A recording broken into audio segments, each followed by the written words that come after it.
If you listen to the show, you already know that we cannot exist without our sponsors. They are the ones who make things happen behind the scenes. So let's acknowledge Fuji Sports. We've been working with these guys for a while now, not only as far as this podcast is concerned, but also at the RŌL Academy. We've had their gear. I personally use their gis. What a phenomenal product. Yeah, I mean, jiu-jitsu, judo, MMA, tape, bags, anything you need for your jiu-jitsu journey, you can find at fujisports.com.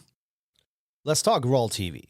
There's so much content on there. It's ridiculous at this point. But I think what is even more intriguing, as time went on during the project, we've been recording most of the events that were taking place here at RŌL Academy. At this point, I mean, we have guys like Chris Howder, Armin Fati, Rafael Lovato Sr., and Pete the Greek. I mean, there are so many different events that we've kind of recorded it. Don't you think that's amazing? I mean, points of reflection and kind of going back for all the students to see what really happened and refresh their memory. Yeah, I think it's great, you know, being able to go back and look at all these high-level practitioners, Octavio Cudo, like one of the names you didn't mention. And I mean, just these guys that have been doing this for so long come in, teach these amazing seminars and workshops, and it's all recorded and there for you to watch. Yeah, absolutely. So if you want to get additional savings on all this, type in code RŌL Radio at the coupon and get additional 30% off of your membership.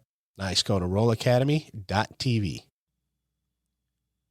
What's up, everyone, and welcome back. If you haven't already, please remember to hit the like, share, subscribe, download, listen, and whatever other button there is, and leave us a review wherever you do listen.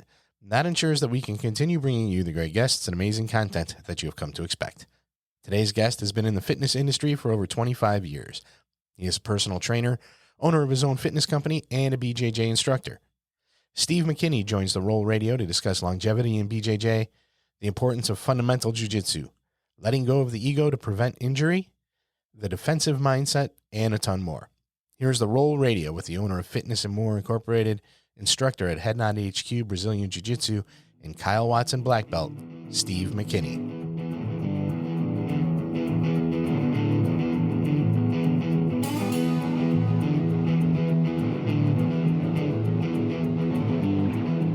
Welcome to RŌL Radio.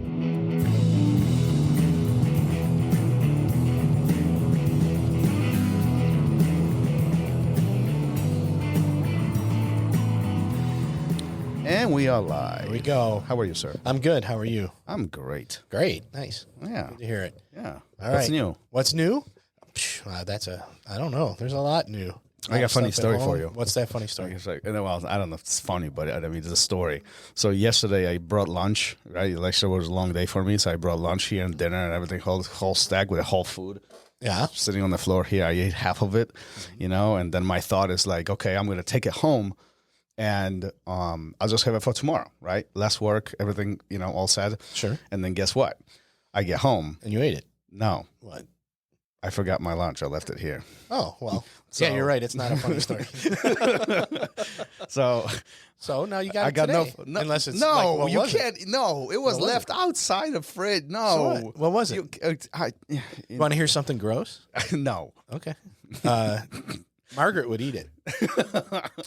That girl's got a lot. We have not talked about your lovely wife in a long she has time. an iron stomach. She will eat things that like expiration dates are long past due, and I know sometimes those are just a recommendation.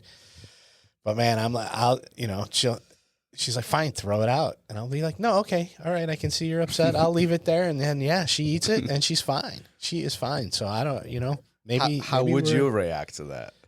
If I ate it? Yeah. I'd be making frequent trips out of the room, probably. I used to have an iron stomach, but the older I get, the more sensitive I become to certain things. You are sensitive. Look at that. Emotionally and physically, yes. Yeah. Before we begin officially this episode, just want to remind you guys that we're still doing, we still seeking your feedback on some of the previous episodes. And so as happens, today is episode number 151. Actually, again, like beating at that horse, but it's hard to believe that we had 150 plus guests on this show and 150 different conversations. So it's quite mind-blowing. And so go to our website, RŌL Radio.com, and then tell us who you liked. There's a big button right on the front page. Click on it, and you can tell us which episode, what made impact on you. There are some that are flowing already in, and then once in a while we'll be drawing a winner, and then obviously we'll send you a T-shirt. We'll send you access to RŌL TV and all the other stuff. So there's a small token appreciation for you listening and spreading the world of Jitsu, some of the amazing stories that we've had an opportunity to share with you guys on the air. Yeah, nice. I'm just looking at some of the entries, and there are a couple older episodes. Yeah. And they like them for different reasons. Actually, and part of it is the same reason. I think we have a older demographic because they're both saying they enjoy the older grapplers, and they have a lot in common with those guys. They don't list their age here, but I think that's what people are enjoying, is hearing from the guys that have been around for a while. So that's pretty cool. All right. Well, I'm looking forward to reading those. It's going to be quite interesting. I'll forward them to you if you don't have them already. Oh, I do. Cool. I do. All right. I do. Shall we begin? Yes, we should. All right. Steve McKinney in the house. Sir, how are you? Good morning. Good afternoon. How are you doing? I'm doing great. How are you guys? Fantastic. We are doing great. Our apologies for boring you with the boring stuff that we talk about at the beginning. Not boring at all. Not boring at all. I love it. I'm just enjoying it. When heard the older grappler thing, I'm like, oh yeah, that's perfect. That's us. We'll dip into that for sure today. That's part of my plan. I can't help myself, and we briefly talked about this before we start recording, but I can't help myself to enjoy the library behind you. What a fabulous collection. Tell us what gravitates you towards reading. Man, I heard this years ago, and it was just a little quote, and it said, "Readers are leaders." And I hung out with these guys when I was young who were real intellectuals, and I wouldn't consider myself one, but we would always go to libraries. We'd always go to bookstores, and we would just buy books and just talk about the books we read. And so I love it. It's for me, like the nonfiction stuff, I told you earlier, I'm a Jack Reacher fan. So sometimes you need those things to escape reality, just to give yourself a break. And it's just a great way to escape. And then, the other part of it is the educational stuff. I'm always, even at my age, just still trying to learn. I'm always trying to learn. And so I'm always reading something that will help me. And especially, like, for example, I'm 62, but I don't know how to be 62 because I've never been 62. So I read books on leadership. I read books on, one of my recents is a book by a guy named Peter Attia. It's called Outlive, and it's on anti-aging. So I'm looking into that and just reading those things so I can kind of pick up some things to continue to learn and to figure out how to navigate this aging process, which is always interesting. Yeah, isn't it fascinating that even though there's billions of people around this world, we all kind of have our own thing going on, and it's even difficult to copy or mimic somebody else. It's more of that learning process. It's more of the self-discovery of what this is supposed to be, isn't it? Absolutely, 100% true. And for me, I've been in the fitness industry most of my adult life, and so I understand how it works. But, the application of staying healthy as you age is really interesting. For example, I was reading Peter Attia, and I don't ever fall into the argument from authority. This guy's a very educated guy, really like him. And I'm reading his stuff he talks about medicine 2.0 versus medicine 3.0. And then he talks about diet, and then he talks about training. And I'm listening to some of his training stuff, and I agree with the other areas, but his training stuff, I'm like, oh, that's really interesting. And that level of training that he suggests for me would be way too much for my personal ability to recover from exercise. Does that make sense? Oh, absolutely. Because Absolutely. we all have like all of the same things that we do. For example, if we want to gain muscle, we have to stimulate that muscle first. We do that through resistance weight training in a proper fashion so that we don't get ourselves hurt. But we have to be able to recover from that. And generally, over the years, for me, I've learned that, and I know this will sound different than most, but I've learned that 2 sessions per week for general fitness or strength is plenty for people if it's given in the right amount and the right intensity. And so for other people, they can do more. I can never do more. But I find the general group is going to be, about 2 sessions per week with the clients that I train for myself personally. Now, there are outliers, people who recover really quickly. But for me, this is what seems to work best. Yeah, and before we get into your fitness background and everything that you do from in that area, I'm actually curious to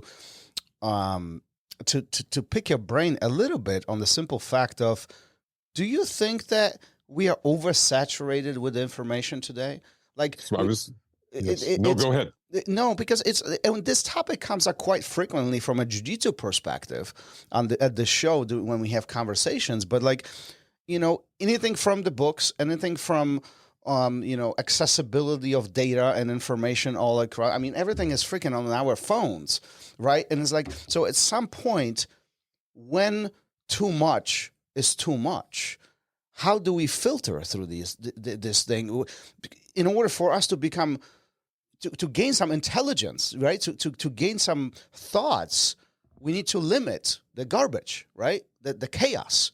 We need to remove that. And so at which point too much. Like you couldn't be more correct. You couldn't be more correct. I deal with this every single day in my fitness business, and I deal with this in the jiu-jitsu world as well. And I'll give you a classic example of this. I'll go do public speaking engagements for fitness, and I will there are sometimes hundreds of people there. And at the end of my presentation, I allow people to ask me questions, because one of my things for fitness, and I do this in jiu-jitsu as well, is to simplify the whole process. Thank you. And so I will stand in front of hundreds of people and I welcome any question that they have. And I can answer it. And here's why. Because I run it through a filter. And I'll give you my filter. My system of fitness is this. You hold up 3 fingers, it makes a W. It's weight training, walking, and watching your diet. That's the simplest way to get fit. I can explain that in more detail. But the whole idea with that, I can run any question through that particular filter and answer it simply because I've narrowed down what works. And when you know what works, then you know what doesn't work. For example, if you ever, years ago, when they would have bankers, they would send them to learn how to identify counterfeit money. Well, the way that they did that was they let them handle real money. They never let them handle the counterfeit. Once you know the truth of what real money feels like, then you're going to be able to understand what counterfeit money feels like. For example, in jiu-jitsu, I'm a big fundamentals person. And I always say, I think it's better that we go deeper rather than wider. Mm-hmm. And my reasoning for that is, especially as you age, listen, I'm not berimboloing anyone. It's not going to happen. I'm not going to put myself in those types of positions.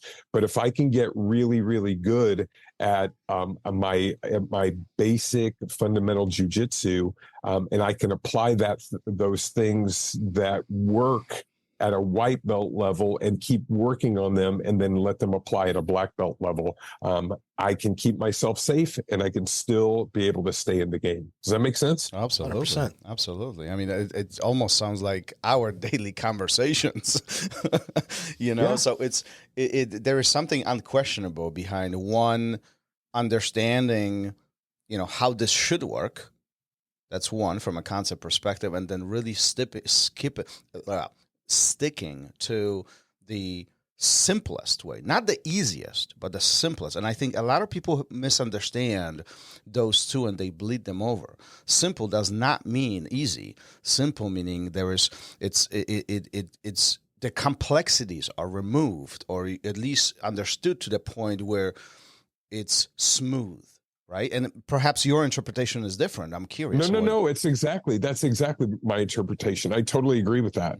I teach during our jiu-jitsu school time, I teach a fundamentals class. I just call it advanced fundamentals, but a guy buddy of mine, known him for years. He's on and off trainer. And I was just teaching the basic trap and roll escape. And he goes, well, this only works at white belt. And I'm like, no, it doesn't work at white belt. It works at every belt once you learn it. So we would just go back and forth. So I had him mount me and then, trapped and rolled them off. And then I just showed him the finer details of that. And we just kept working them. I went into the gym a little later and he told me, hey, trapped and rolled a brown belt. And I go, yeah, it's just, if you go back to Huron Gracie, Andre Galvao in Metamoris. I remember that match. And he let Andre mount him and then immediately hit the trap. And I love that kind of stuff. To me, that basic jiu-jitsu applied, I get excited about that. Just a basic scissor sweep. How do you apply scissor sweep? When does it work? Learning the timing, the fundamental application of it. That kind of stuff is, to me, super exciting to make that kind of stuff work. But let me ask you, Steve. I mean, this is all beautiful. I mean, nice and dandy, and rainbows and unicorns. I mean, peace, life is good. But we know the reality is very different.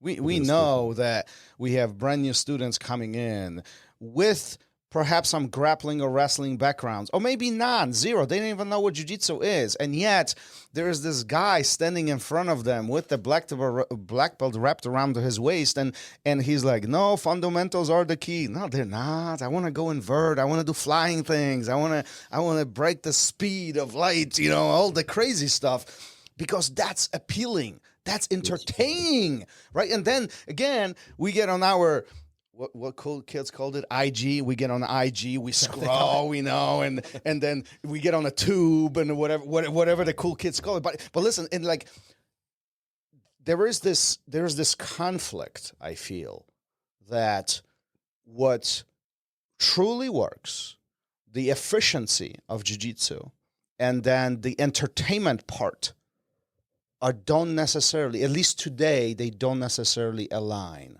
It's almost they fight each other in a sense, where it creates, I think, a lot of confusion, especially at the beginning of our journeys.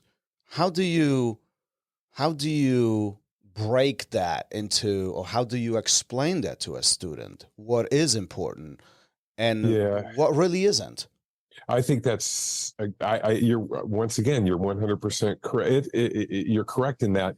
It's basically what it comes down to is the shiny new object. Yes. And it's dangled out there in front of us. So here's the way that I look at it. And here's the way, because listen, you want jiu-jitsu to be fun for people, and you want people to be able to, the younger guys, and you want to be able to invert and do this. And I honestly, I can do a few of those things at my age. I just know they're not the wisest thing to do. So how I explain it to the guys that want to do that stuff, the modern jiu-jitsu world, which is fantastic. I think it's awesome, and the things that you see. But I will also work with those guys, and what I'll talk to them about, a couple of blue belts I've been working with who are in the competition scene. I talk to them. I'm like, listen, your game is fantastic, except you have some huge holes, and your holes are in your fundamentals. And so, you're able to do these things that are fantastic, but don't forget that, weight distribution and being able to pressure pass without using a lot of energy. And those things are so very helpful, and they will save you so much energy in a competition type setting. I'm not saying you shouldn't do the things you do and do the things you enjoy, but don't forget to add these advanced, I call them advanced fundamentals, to your game. And what you will see, you'll see your game just continue to climb. It's just keeping people focused. And, we live in this like you said, the tube, the IG world, and all those things. And you're watching people, just flashing through. And what it's also done, and you can I see this in our classes. It's created this inability to stay focused for any length of time for people.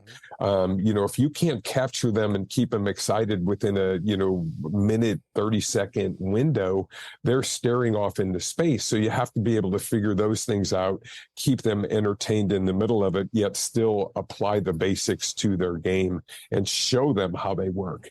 And so I like I said, you're correct with that. And the world has changed so much. What's interesting for me is I got my black belt, I think it was 57 or 58 in that area, but I started jiu-jitsu at 47. So I didn't get my black belt when I was young. I got my black belt when I was old. So having that experience is totally different because I'm a very, very, very slow learner. And I can't learn in those large chunks. As you get older, you find it's a little harder to learn things. And so I teach in very simple ways and try to keep people invested in what I'm doing while I'm teaching that. And once again, you start seeing those basic things work, and then you can add athleticism, you can add, the more modern game to that, and they blend very, very well together. Yeah, and I think that's greatly appreciated for those who are able to understand the value behind those fundamentals. I like the phrase "advanced fundamentals." I might steal that from you. Yeah, I stole it.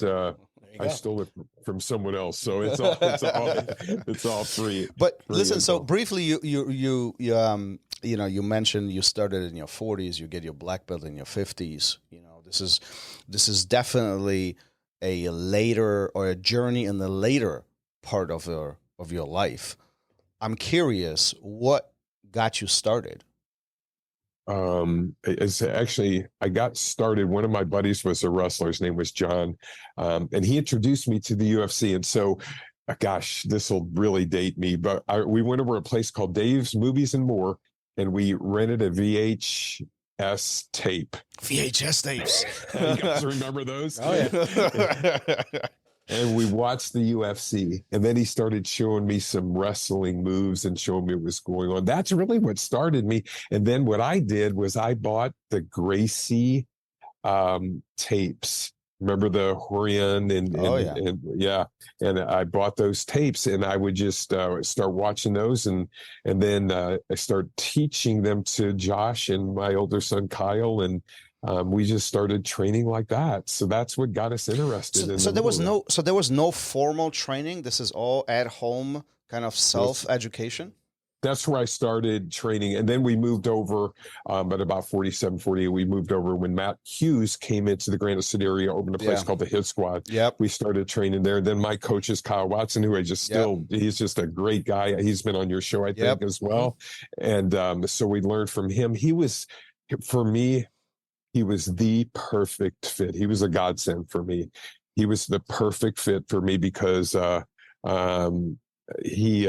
he just worked with me being older, and he was just really, really gracious to me, and he was the perfect guy. He always, would tell me, hey, you're older, be smarter about the way you train. And I've always tried to listen to that. So walk me through this. You in your 40s, you start doing this crazy Gracie video things, by yourself. There is point of curiosity. You engage into this. You keep scratching your head. How the hell these little guys do all this crazy stuff? And then at some point, you get to the actual academy. And you are in your 40s at that point, right? Is there a point of concern when you're walking in there for very first time? Is there anything crosses your mind that this might not be the smartest thing in my life doing in my 40s? What is wrong with me, man? But do any of these questions pop up in your mind? To this day, when I walk into the academy, right? I don't know if you guys experience this. Sometimes I'll walk into the gym, and it's still intimidating to me. it's still, I'll still feel some levels of anxiety at times. But I think everyone, but back then, yes. Oh my gosh, it was the craziest thing. And so I didn't train at first. My wife actually took Josh to the gym and got him signed up. And so I would just take him and I would watch. And I remember asking Watson one day, I said, "Hey man, do you think think I could do this?" He said, "Oh yeah, you could definitely do it." So I started trying it, and it's been quite a journey. So yeah, I still question, hey, is this the wisest thing? I recently had one of the first real injuries. I tore a bicep that happened about 9 weeks ago. So my training's been rather limited, but it was the first major injury besides the few rib injuries that you get. But I had a distal bicep tear, which has been a rough thing to go through. It's still pretty amazing, and that's pretty impressive. I mean, all these years on the mat, and if this is your first injury, and I mean, we always try to avoid injuries, but I always tell my students, like, listen, we have to be realistic about this. This is a contact sport. There is an impact, right? Even if we bypass that part, like, we are trying to submit each other at certain situations, right? So, like, we have to be really smart about what is happening to us. At the same point, what we are trying to accomplish to our partner. So that partnership, the safety, is so important. But it all comes with the acknowledgement of what we are trying to do, the exchange that is taking place. Right? Absolutely, I'm personal research. I walk in there knowing, that I could get hurt. And I was rolling with one of our black belt guys, and Justin Huff. He's a good guy. I've been training with him for years. And so we're rolling. Sometimes he'll kind of take it easy. I'm like, Huff, you can go as hard as you want, man. So we're doing a hard round, and it was fun. I was loving it. Now, here's the thing for me, and this is my jiu-jitsu journey. When you first start, I always tell people, listen, here's what you need to learn first. You need to learn how to play defensively. As a white belt, you're going to get beat up. These guys so you're going to slowly learn this, and then you'll progress from there. Well, here's what I've learned as a 62-year-old black belt. I'm full circle. So now my physical abilities, I mean, I'm still in good shape. I can still do a lot of stuff, but I also know that, you have these 25 to 35-year-old young guys, younger, stronger, faster, better endurance. So now my first circle is I defend still. So I'm rolling with Huff, and we're going, and we're going pretty hard. I felt just a slight pop in my bicep and in my arm, and I didn't even know what it was. And I'm laughing because he's coming after me, and I'm defending, and I'm in my mind, I'm laughing. I'm like, this is super fun, and he can't get me. He can beat me in every position, but he's not killing me. And that's my, to stay unsubmittable in the middle of that. And I can feel him, and we're going hard. It was an absolute blast, but I felt a little pop. I'm like, no big deal. We'll just keep going. And then I walked away, and I'm like, oh man, I think I just tore my bicep, and it didn't hurt. And so I've been, rehabbing that. And the first week, because that's when first thing I did was call one of my docs. I trained several physicians, and I call one of my docs. I go, hey man, I know you tore your bicep. I just tore mine. Do you think surgery is an option? He's like, look, at your age, you get it. He goes, but your bicep, your tendons, like old piece of leather, it just gets worn out, and it just got worn out. That's what happened. He goes, I've been able to walk through mine. So I decided not to have surgery. But the first week after that injury, I always do my own rehab stuff. I started my rehab, and I wanted to see if I could curl a weight at all. And I curled 5 pounds for 6 reps. That's all I can do. And then 9 weeks later, that would have been, last Friday, but last Thursday, I did a workout. I curled 20 pounds for 12 reps. And then my bicep's not reattached. It's partially torn, but I'm navigating this. And in my mind, I'm like, okay, I know that injuries happen, but I'm also going to recover. I am going to also get better, and I'm going to strengthen all the surrounding areas just to see if I can get my arm even stronger than it was before I got injured. So I take responsibility, but I also try to proactively think, hey, I'm moving forward with this. I'm going to figure this out. That's always my mindset. That doesn't mean I don't get discouraged in the middle of it, like, maybe I'll never be able to grapple again or whatever, but I love to wrestle. So, and I even did a few rounds last week, and I kind of hide my arm and I'm kind of safe with it, but I did 3 or 4 3-minute rounds and felt really good. Some might listen to this story and say, first of all, what is wrong with you, man? That's one. But two, they especially if they are not training, they're just kind of engaging or thinking about it, scratching their head. This is interesting. They might ask, why would I do this? Yeah. I mean, what? Yeah. Like, you are telling me all these things that you just hurt yourself, and yet you doing everything to kind of get back in there. It's one, again, what is wrong with you? But two is like, why would I do this to myself? And I think that question oftentimes is raised in individuals who are over 40, even 35, even, put the age aside. But when we have professional careers, when we have life, established life, we kind of coasting through it, and like life is good right now. But yet I'm looking for something else. But why would I do that? Why would I take that risk? I mean, this sounds kind of insane, right? Yeah.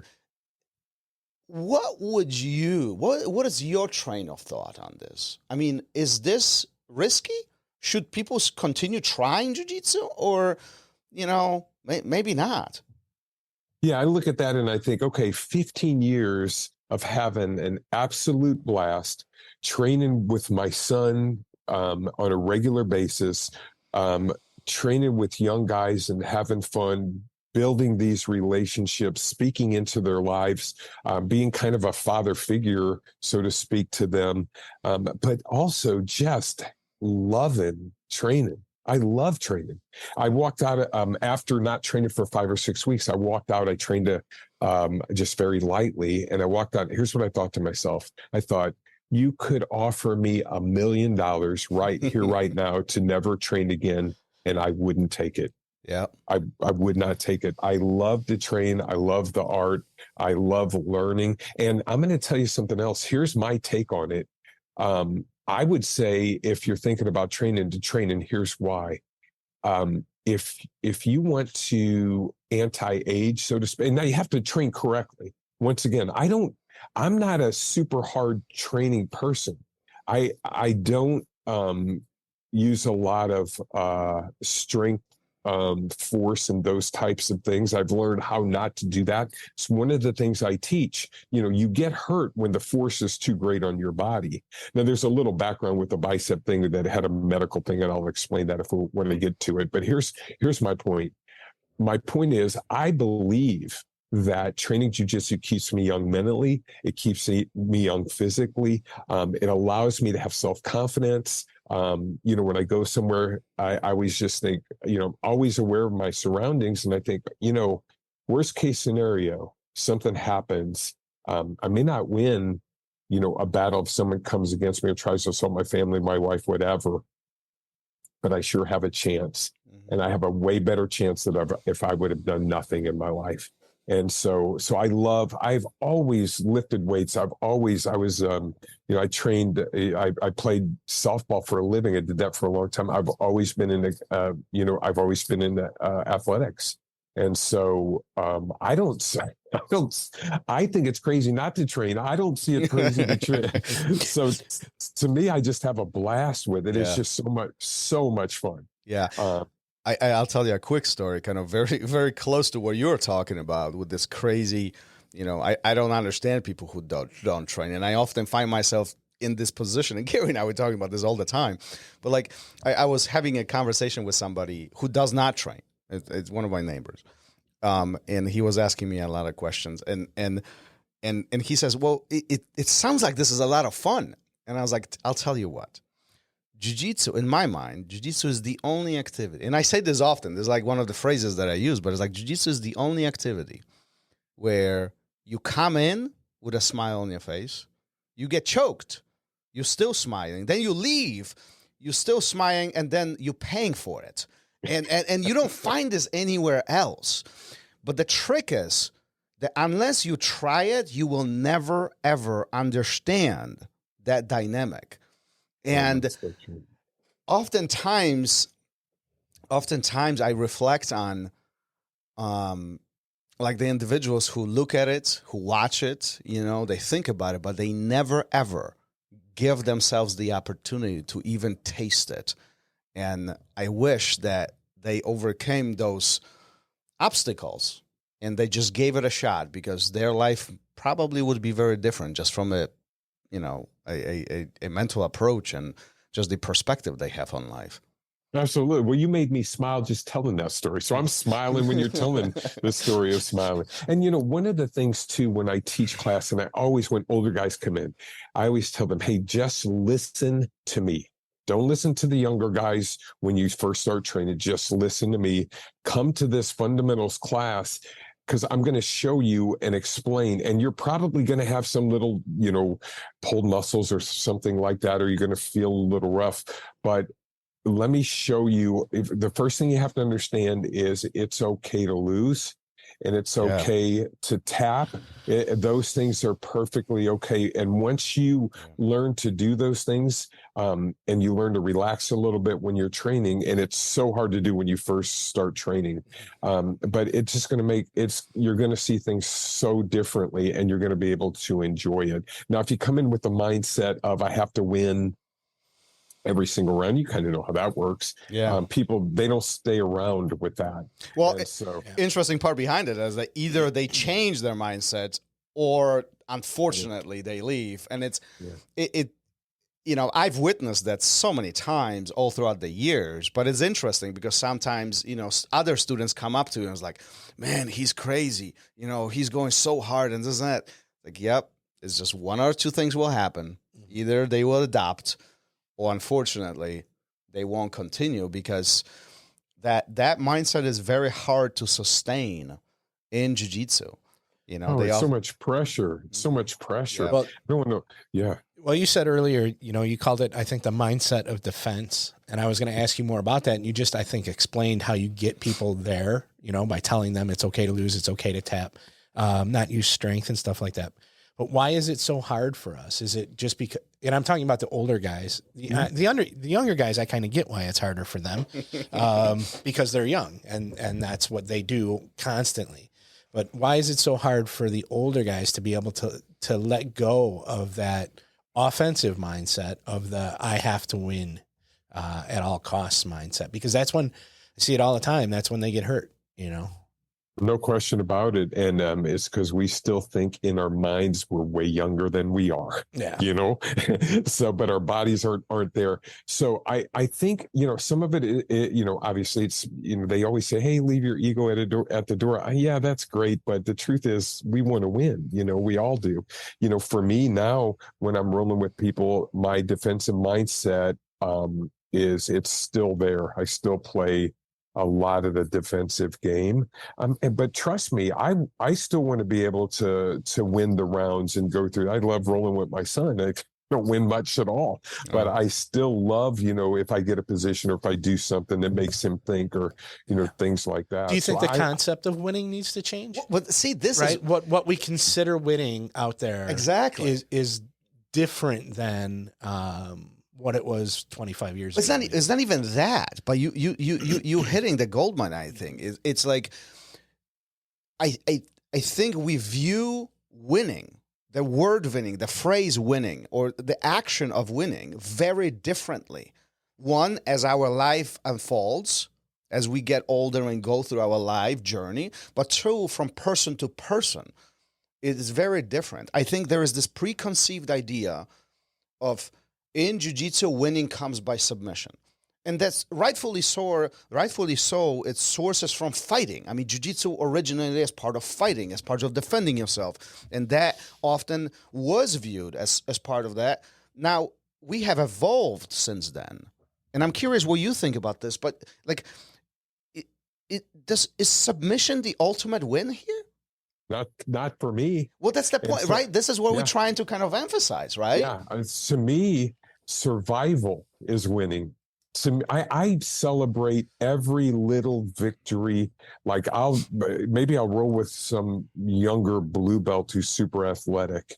But I celebrate just surviving that. Or maybe I did something in the middle of that no one else notices. To me, I love it. I'm like, oh, I know what I just did there. I know I'm walking away from this. I'm not completely gassed. My muscles still feel good. So yes, I agree with you. And I think that the concept and the redefinition of that is important, because but it is harder to, when and the goal is for these young guys that you're training, to be better and to get better. And sometimes they'll get better, better than you. And it's kind of neat. Yeah. You want that, but at the same time, there's still that competitive edge that we have in us, which is good. We want to have that. But we don't want to have it at the expense of, I have to win so much that I hurt my own body, or it makes me miserable if I lose, or, those types of things. For me, I'm super happy just to be on the mats. And a moment ago, or just a bit ago, you mentioned the match of Hiran Gracie and Andre Galvao, and one of the most phenomenal matches. I mean, like, if you guys haven't seen this, you need to watch this. I think it's on YouTube. I don't know, but it is from a winning perspective. If you really analyze that match, it is so clear the objectives behind each player was complete opposite. One is playing the domination game. One is all about control, destroy, submit. And the other one, it doesn't even care. It's all about defense, escape, manipulation from the weak points, from finding loopholes, finding small spaces, and so on. I always found the match as a very fascinating, whether right or wrong. I love both of the guys. But the point is that black and white scenario that takes place during the match is really what you are talking about right now. The quote unquote point of winning comes at very different points for each of them. And, who are we to determine who's better or not if the goal is different, right? It's very different than a running race when there is a finish line and we time and we know who's a clear winner. In jiu-jitsu, that's by far more challenging if the goals are different, right? There's a moving target constantly and everybody has their own. It's different than your partner. 100%. In that match, honestly, I probably was a purple belt when I watched that match. And I actually, that's one of the things that was a tipping point for me. I'm like, oh, I want to be that good defensively, to where I could just chill, relax, not breathing hard. And that's when I started making my transition to that type of training. And then Josh and I were able to do a seminar with Hiran, which was super fun. And I learned a lot from that as well. And his whole chill philosophy and how he approaches it. And he's still phenomenal in the middle of that. And so that helped me a lot. Yeah, we've had him on the show here just a few months back. I don't even know when it was. It was a while back. But anyhow, it's what a phenomenal mind just to pick his brain and talk jiu-jitsu. I mean, it's sometimes it's just almost overwhelming to have such a great mind to connect with. Absolutely. Let's pivot this a little bit. Okay. We had Josh here on the show a few weeks ago, some time ago, and I'm actually curious. This is fascinating to me because I'm a father. Gary's a father. We have kids. My one of my boys trains jiu-jitsu. The other one is going to. It's kind of embedded into their path. Whether they like it or not, it's there.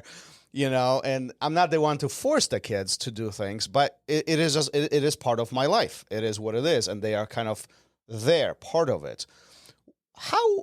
How old is Unfolded for you and Josh? I know he started first. Is that correct? He started first. Yes. He started first. You're the one watching it in a formal way. Right. Mm-hmm. Right. Yeah. And you're watching him. He's a young man at that point. And he's growing into it, and he's going through his journey from competition to all the other projects that he does. Crazy busy. But you're sitting on the sidelines. How is this unfolding in your mind? I mean, there has to be a point of pride that's associated with this, isn't it? It is, yeah. He's a good young man. He is. I really proud of him for sure. And we're very, very good friends, business partners. We talk daily. Um, uh, I just think back when you were saying that, I was just thinking back. I remember those first times of him being on the mat, and I'm watching him, and I don't know if you've ever seen when your kids are rolling, you're twisting and turning with them, and you're kind of into it. I didn't even know what I was twisting and turning about. But and here's another thing too, and I'll just kind of lead up to this. But so I started training, and there was this point. I remember this. We would just roll together, and we would just train together. There's this point. He's like 13, 14 years old. I don't know, maybe 15. But we're in the living room. We're going through some moves, and it starts escalating. And then it's a full-out war in our living room. We have a big screen TV, and I'm like, we almost knocked the TV down. But honestly, that was the day I'm like, oh man, he's very good at this. And so I knew right then, I'm like, oh, I'm in trouble. He's gotten better, and he's so young. And so it was really cool to see that. And then one more quick, I was coaching him, one more quick thing when I knew he was good at jujitsu. We're watching, I think it was maybe a white belt. I don't remember exactly what belt, but we're watching a match, and we're sitting on the sidelines, and he's going to go he's going to get into the finals. And this guy, there's two guys, we're watching the match, and they're going to get in, the winner fights Josh in the final. And he looked, and he goes, I'm going to inverted triangle that guy. Did you see that?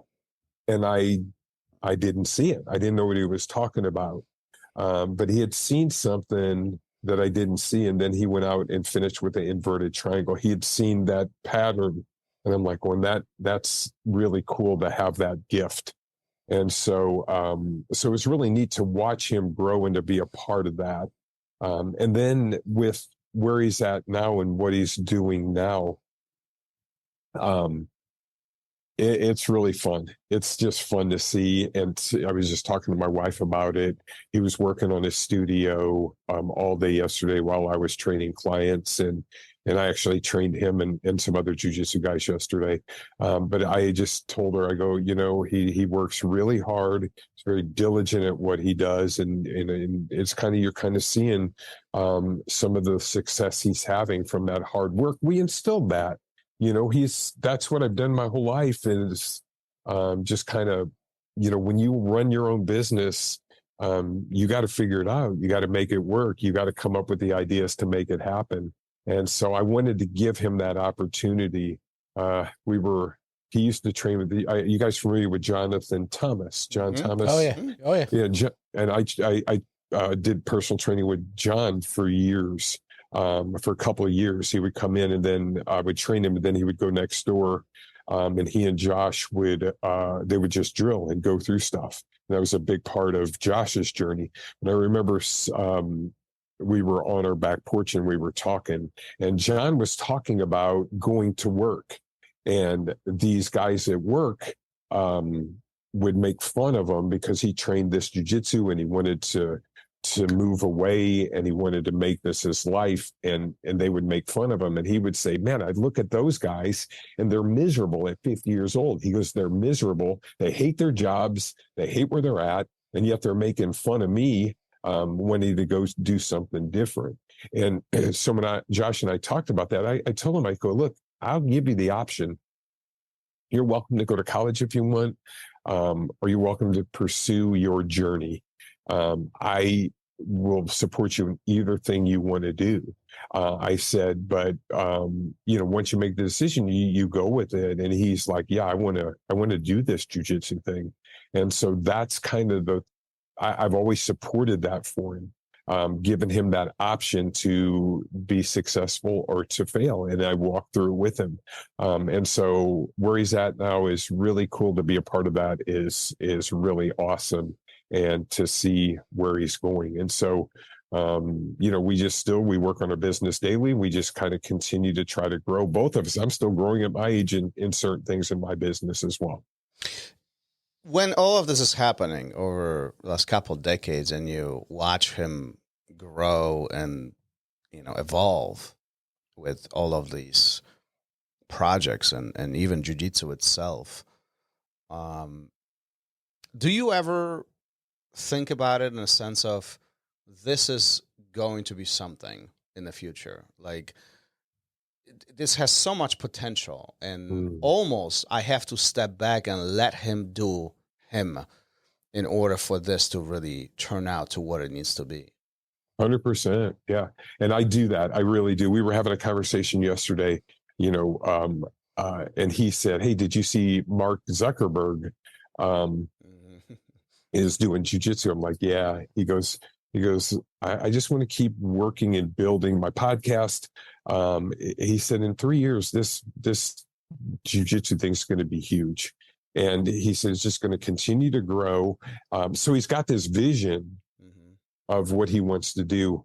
And so I'm like, yeah, I get it. And I look at it and I want to support him in the middle of it, but he is his own man. So I've always allowed him to grow and to learn. And if I can help, I always try to help. But yeah, I do. I let him go on his own and learn. And he's got such good people. Watson's still a big part of his life. And, Watson's such a good dude. And he's got a lot of good people around him. And so we have a good network of people to see the growth and see what's happening. So yeah, absolutely. Is there one story that sticks out in your mind in regards to you two, where you were like, oh man, or maybe something just mind-blowing that took place, a big pivot point during that entire relationship over decades as you guys are partners and training together, all of this continues unfolding? The living room story was the best one, that was just an incredible, I still remember that one, and maybe the last time I submitted it was a pretty good story. Oh, no, there you go. Come on. Let's hear this. We should get Josh on this so he can listen. Call him up. We talk about that. So there was a point where we're rolling and oh man, his foot was dangling and I hit him with a toe hold. And so it's been a couple of years, but yeah, we still remember that one. But no significant stories. I think the thing that he and I have walked through together. He's very good as a white belt. And he walks into the blue belt and he loses a little bit in the beginning of the blue belt. And we were like, oh my gosh, what's going on here? Well, then he figures it out and he starts winning at blue belt. Then he gets this purple belt. And he loses at purple belt. And we go through the same thing. So the point is, we've been through every belt like that. His beginning black belt journey was the same way, but we've always been able to say, hey, it's okay to lose. And I always tell him, hey, listen, if he gets discouraged, I'm like, I know you're going to figure this out. I know that you're going to, figure out how to compete at this level. The problem is most people can't live with the losing. Yeah. And so they stop competing or something happens. It's hard. It's hard. Competition is stressful. I remember we were driving to Watson's one day and I just competed in Boca Raton and I got second and I was a purple belt. And I was telling Josh, I'm like, man, I don't know if you guys have ever felt like this, but I've never felt like I've fit the belt that I got. I always had to grow into that belt. I never felt like I was never a guy that says, oh man, I deserve my purple belt. I'm so good. I've never been like that. I'm like, I'm wanting to just stay a blue belt because I was, I just didn't feel good at that. And I remember I remember exactly where we were driving across the Poplar Street Bridge going into Missouri. And I was telling Josh, I said, man, I finally feel like I'm a legit purple belt. And he gave me this really weird look. And so, and then we drove over and then I got my brown belt and I'm like, oh no, the pressure it starts all over. The pressure is back on. So you bring up a really good point. And Gary and I, we talked about this. Like I was even sharing my stories, from each of those anchor points of milestones. I think blue belt for me was the only one that I really wanted. It was like that candy, that cookie that you want to really grab onto. But the moment that happened, I never felt that I earned the belt that I got. I always felt chasing it. And the moment it happened, I felt I had to do more work because now the responsibility is on me. Now I have to step up, and like I always felt that way. Matter of fact, like especially in the later belts, I felt that I didn't deserve them almost. Like I trusted my instructors, but yet I felt like that. Why couldn't we wait? Like, why couldn't we wait 6 more months? Like, it would be cool, like I chill back. Why do we have to do this now? And I think a lot of students feel that way. And that's part of that trusting the instructors, trusting that belt is not only a recognition, but oftentimes is a motivator to take this to the next level. Take it, step up. Now you got to work. Now you got to prove yourself. Not everybody else. Prove yourself. Prove to you that you are where you are. And part of this is really that's kind of a beautiful part, in my opinion. Absolutely. I always used to think, is Watson giving me my belt because I'm so old and he thinks I'm going to die before I get my black belt? Is that why he's rushing this process? But what you said is 100% true. Grow into it. Yeah. And it has been helpful for me because when it comes to promotion time, Josh and I'll talk about that. I let him make all those decisions. I run the personal training side. He runs the jiu-jitsu side. I'm always there to help if he needs me. But we'll talk about, hey, what do you think about this person? And I'm like, oh, he's not ready, but let's give him his belt. He's close and he will grow into it. So for me, it's kind of been a benefit in that respect, in that I'm like, oh, yeah, that makes sense. And so if I hadn't had that experience, then I wouldn't have been able to share that experience with other people. Yeah, and that's one of those beautiful things in jiu-jitsu. Speaking of the belts, you got your black belt as 57. Is that, am I right? Yeah. 57. Yeah. How did that feel? I was weird, right? Because I was like the first. Did you know? Did you know what's coming?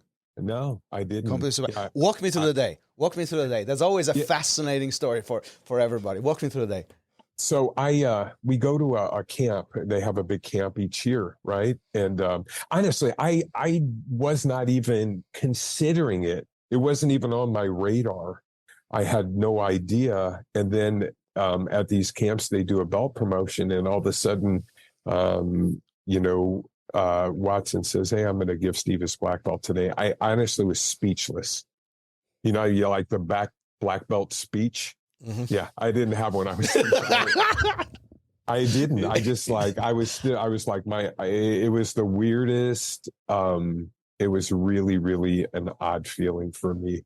I honestly, and I'm sure you might experience this as well, but as Watson is talking and tying on me, his voice, it was shaking a bit. He said he was fighting back tears. I know I was fighting back tears.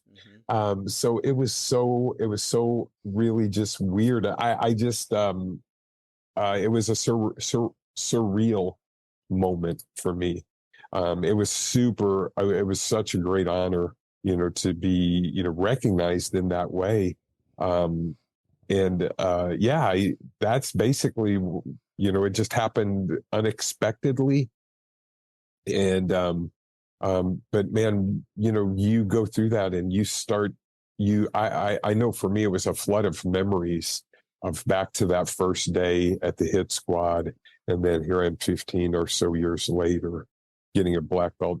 And when I started jiu-jitsu, I was just hoping to be able to get a blue belt. That was kind of like my ultimate goal. And so, and then I get my black belt, and it was a very interesting, once again, because I never chased belts. It was just something I didn't do. And so I still, hold that over Josh's head too, that I was a black belt before he was. Of course. He did mention this. He did mention it on the show. And this is why I'm bringing it up. We want to clarify but listen, the moment you got the black belt, right? all the knowledge just got downloaded to your head, right? You became an expert of everything. You know all of the jiu-jitsu, right? Because that's the perception that everybody has. Oh my gosh. You know what? Honestly, for me, that was, I changed my game even more at black belt because of my age. And then I was like, how can I continue to learn and get better and kind of fall into this? But, I ran across, we all have that online stuff. I really, really, really enjoy Henry Akins. I don't know if you guys. Oh, yeah. We had him on the show. Yeah. Yeah, absolutely. we love Henry. I do too. And so he's helped me so much, just his material, because it is that fundamental jiu-jitsu stuff. Yeah. And so he and his teaching style is very good for me because he teaches in short segments, and that I can grasp.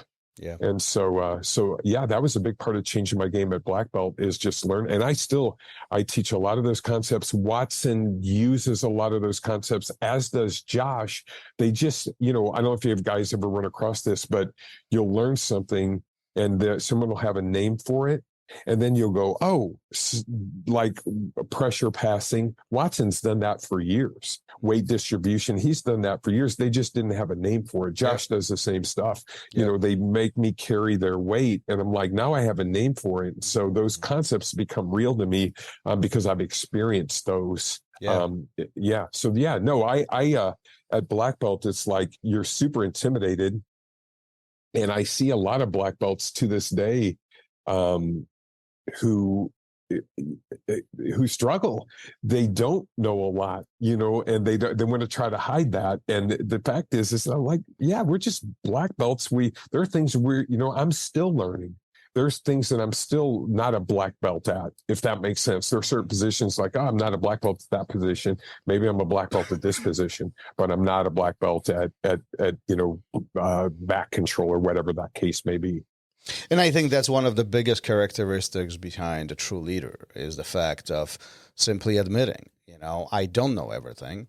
However, I can help you get there. I can help you figure out how to get that answer, right? The moment we start claiming that we are the source of truth, or we have the full knowledge and we are unbreakable, unbeatable, I think that's where oftentimes a lot of people start questioning, is that true? So that point of vulnerability, I think, oftentimes comes after that black belt word, after that black belt milestone, and we really start thinking about this in a slightly different way. So even though not a lot of changes, yet it does change, and it's that very big pivot point in the jiu-jitsu journey for many. Oh no, I still, like, I'll be teaching a class or something, and we'll kind of explore the move that I'm teaching, and I'll see a blue belt do something. I'm like, oh, show me what you just did there. Yep. That looks really good. Yep. Let's learn. And then I'll even try to point that out. Hey, here's what this guy just did here. And so, so it's really interesting. Part of my journey, I have a buddy. I just talked to him on the phone. His name's Derek. He's a black belt. But when I first started, he was my training partner. He was younger, stronger, faster, bigger, and better than me. So my first year and a half or two of jiu-jitsu was on bottom side control, which I am definitely a black belt at bottom side control. Not by choice. Yeah. No, but I learned. And I can survive that position. And I've learned so much from that. Yeah. And I remember talking to Watson. I'm like, Kyle, I'm just getting murdered here. And so he would give me some ideas. And one day he looked at me, he goes, hey man, you're going to have to figure this out. So I went online and started searching some things, and I came across Eduardo Talas and the Turtle Master. Mm-hmm. And so he was talking about his journey at purple belt. He's getting beat by his instructor today, I think it was, who his instructor was. Mm-hmm. And he said, and all of a sudden he went and rolled away and went into turtle, and he started figuring things out. So I went back and trained with Derek that night, and same thing over and over and over again, except I rolled away and I went to turtle, and the game changed right then and there. And I'm like going, oh man, I just learned jujitsu on my own. And it was, I still remember that. And I still use that position to this day. That's part of my defensive game. We had a guy come into, and this guy's a good guy. His name is Chris Paynes. Are you familiar with Chris Paynes at all? No. Okay. So he's defensive jujitsu guy under Priyat Nicholson, I think the guy's name is. He's a black belt under Priyat. Well, Chris comes in, just really, really connect to him well, and he does seminars around. And so he will come in, and here's the thing about how Josh does seminars. He will call someone and say, "Hey, Dad, I called John Thomas. He's staying with you for 3 days." So Chris comes in, and now when Chris comes now, he's been here several times. He's got a room downstairs. He'll come in and he'll send pictures back home, and he'll say, "Hey, I'm back home now. I got my room here." But anyway, he teaches defensive jiu-jitsu. And so I was doing defensive jiu-jitsu. I just didn't know that I was doing it, in a sense of the way that he put it. So he comes back in and he's playing that turtle game, and he's playing the Running Man. He's playing all these games. And I'm like, oh my gosh, this is gold for me. Yeah. And so, once again, it's just built into my game now. And I've learned so much over the years just from that kind of a game. It's fascinating how we can learn little things by watching others or completely by accident, turning in a direction, and then a next level opens up. It is, it really puts a thought in my mind that sometimes the progress, that next step, the next milestone could be 100% coincidental. And if we ignore those opportunities, we'll never discover them. Yeah. We learn by accident. We learn by accident sometimes. Yeah. Absolutely. How do you help people find their game, so to speak? Because I think, we were talking about being distracted or being influenced by so much that people are always searching for things. And I think they end things too early. They don't give positions a chance, and they're quick to move on. Is there a way to help people with that? You're so right on there. Yep. So Saturday, I'm doing some roles. We have Josh's guy that does his video stuff. His name's Bryce. Josh is always making fun of Bryce. We love Bryce. We've never met him, but we love him because of how mean Josh is to him. we heard a lot of stories. Such a good guy. So I'm rolling with Bryce, and what I teach from guard is if you can avoid playing guard, do it. I like to come up and be on top. So I show that a lot. And so I'm rolling with Bryce. And Bryce is, he goes to a turtle position. I stay heavy on him. And then he turns and falls back into guard. And so I just stopped right there. I go, hey, Bryce, listen. Right there was when you could have came up and played turtle and taken me down from that position. So your game is always to fall back. Let's add this to your game. So what I do in that situation is I just try to add little bits and pieces to a person's game who already has a particular game. So that's how I do it on one level. But on another level, in the fundamentals class, and then teaching beginners, I begin to build their game off of my game. And then I allow them to branch out from there because they don't even know what a game is. I remember how I learned this was BJJ over 40, Stephen Whittier. He's a friend of mine. And I was watching a video and he said this, he said, the goal if you're on bottom is to sweep, pass, and submit. And the goal if you're on top is to pass and submit. And so I built my game off of that simple concept there. And so I teach that to people to this day and then let them branch out and build the game from there. Like this week, this Wednesday, I'll be teaching a class and I'm showing some guard passing stuff. And I'm going to show people, how to use weight distribution, how to use angles, how to use those things in their guard passing. And I'll just show them my game off of that. And then I'll explain how you get there. From positions. So that's kind of how I do it. But I always try to put it in a framework and in a concept of this connects to this connects to this. And eventually their mind will a light bulb will kind of, go off in their mind. Many So it refer, makes- many refer to this as building Legos or connecting dots. I use those frames, those phrases all the time. But it's really all about, you have these little pieces all over in a organized chaos, if you will, and it's really up to the student to figure out how to create these relationships between them, right? And this is where we create a system, what many call a system, or a game, your game, right? Yeah. And this is where the power of jiu-jitsu truly comes in, and this is really where we can stimulate ourselves to the next level. I mean, this is the chess game. Oh, I love it. Absolutely it. love it. Yeah. Steve, before we start wrapping this up, what we do at the end of every episode, and you didn't know about this, and this is actually going to be really funny, because our previous guest asked a question. He had no clue who will be answering that question. So he asked a question completely in blind. And Gary and I, we were chuckling here because you made a comment earlier in the episode about this. So Gary's going to ask you this question. I think this is going to be funny, but we'll let you answer the question from a previous guest that we had. Yeah, you answered this question at about the 10-minute mark of today's podcast. And Viktor Doria wants to know, can you Berimbolo? I actually can. I can. In that case, we're going to ask you to show right on the air right now. I'm just kidding. My bookcase is in the way. I can Berimbolo. I don't do it. I just, it scares me. I can invert. I can do all those things. And I do play a little of the inversion game off a lasso. I like a lasso guard, so I play a little bit of that. But yes, I can Berimbolo, but I'm just not very good at it. There you go. And so I kind of stay away from it. But that's a great question. Yeah, we were laughing at the moment we were talking about it in the beginning of the show, but I was like, yeah, well, there it is. There it is.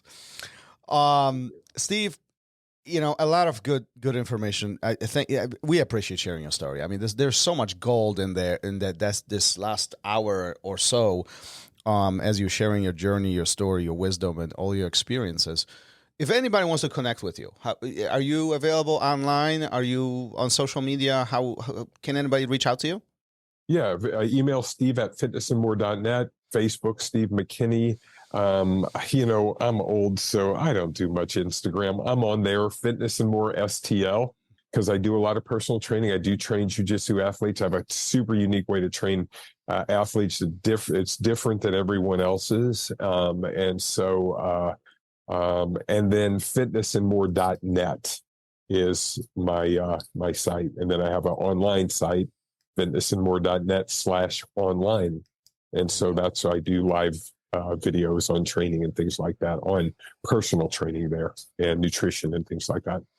So it was a good episode when we didn't get to all the topics, and one of which was the fitness and jiu-jitsu. But that just gives us a reason to bring you back at some point and continue that conversation. But it is going to be interesting to watching you and Josh continue growing what you do best and continue contributing to specifically to the fitness and jiu-jitsu communities as you making an impact in what you do the best. So we appreciate you being here. Thank you for hanging out with us, Gary. Yeah, thanks for dropping a ton of knowledge for people, especially I think the older guys. If they give this a listen and open up their minds a little bit, they're gonna gain a lot. So I appreciate that. Thank you. I love it. My pleasure. Thank you guys for having me. Thank you for listening to RŌL Radio. If you enjoyed the show, don't forget to leave us a review and help us make the show even more amazing. For future episodes, check out our website and follow us on all major podcast platforms. Take care.